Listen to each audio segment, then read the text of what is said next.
تمام تعریفیں اس کریٹر کے لیے جس نے اس یونیورس کو ایک مقصد کے تحت پیدا کیا ہے.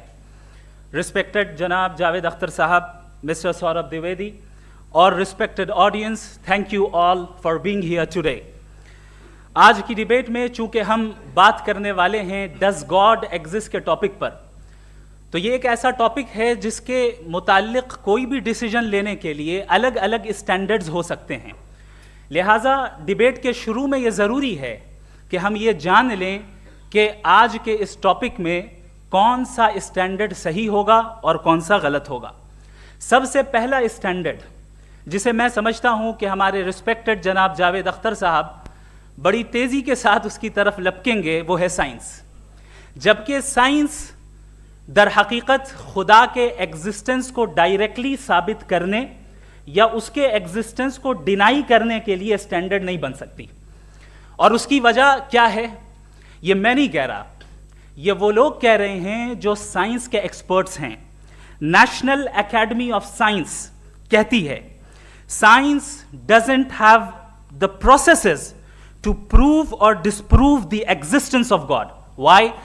کیونکہ سائنس کا تعلق ایمپیریکل ایویڈنس سے ہے اور ایمپیریکل ایویڈنسز کا تعلق ہمارے نیچرل اور فزیکل ورلڈ سے ہے, جبکہ گاڈ نان فزیکل اور سپر نیچرل ریالٹی ہے.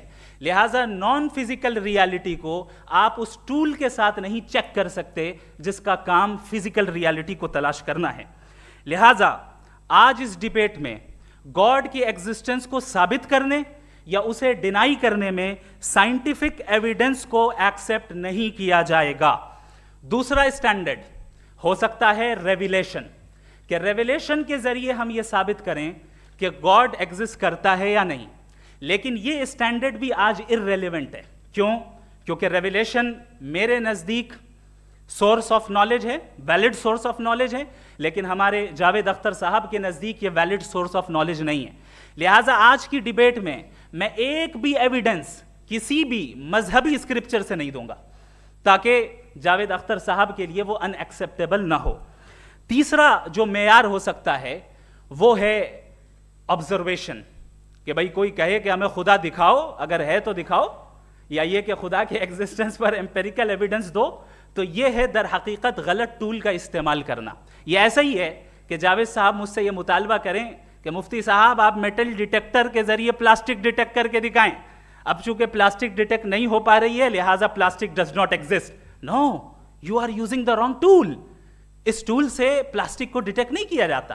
لہٰذا میں سمجھتا ہوں کہ گاڈ کے ایگزسٹنس پر ایمپیریکل ایویڈنس کا مطالبہ کرنا ایک بچکانہ مطالبہ ہے, اور ہمارے رسپیکٹڈ جناب جاوید اختر صاحب اس اسٹیج سے اب بہت آگے نکل چکے ہیں.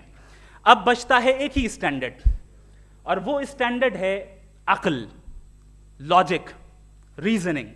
اور یہی وہ اسٹینڈرڈ ہے جس کے تحت گاڈ کی ایگزسٹنس کو ثابت کیا جائے گا یا گاڈ کی ایگزسٹنس کو ڈینائی کیا جائے گا.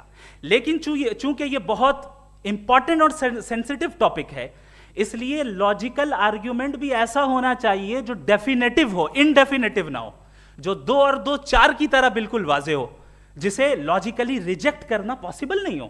فار ایگزامپل ہم کہیں ہمارے رسپیکٹڈ مسٹر سوربھ صاحب یہ ایک انسان ہے اور تمام انسان کانشیس بینگ ہے, لہٰذا نتیجہ کیا نکلا, ہمارے سوربھ صاحب بھی کانشیس بینگ ہے. کیا یہ انڈیفینٹ آرگیومنٹ ہے یا ڈیفینٹ آرگیومنٹ ہے؟ یہ ڈیفینٹ آرگیومنٹ ہے. یہ 2 اور 2 کی طرح واضح ہے, اس میں کسی طرح جو ہے لاجیکلی اس کو ریجیکٹ نہیں کیا جا سکتا. تو اگر آج ہمارے جاوید اختر صاحب ایسی کوئی عقلی دلیل اور لاجیکل ایویڈنس دیں خدا کے نہ ہونے پر جو ڈیفینٹ بھی ہو, تو میں یہ اعلان کرتا ہوں کہ یقیناً میں اس ایویڈنس کو قبول کروں گا اور اس پر غور کروں گا.